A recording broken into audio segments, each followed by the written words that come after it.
Bydd cyfrifiad 2021 yn cael ei gynnal yng Nghymru a Lloegr ddydd Sul.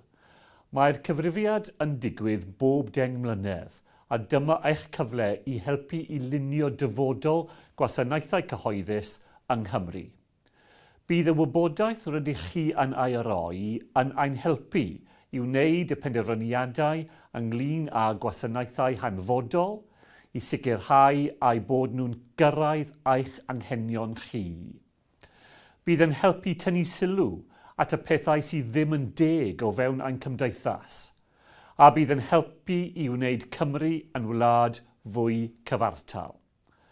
Gallwch cymryd ran yn y cyfrifiad yn y Gymraeg neu yn Saesneg, ac am y tro gyntaf erioed bydd y cyfrifiad digidol gyntaf. Cymerwch ran ar-lein os gallwch chi, ond mae holiaduron papur ar gael i bawb sydd ei hangen. Felly, cofiwch lenwi cyfrifiad 2021 ar neu cyn gyntad â phosibl ar ôl ddydd Sul.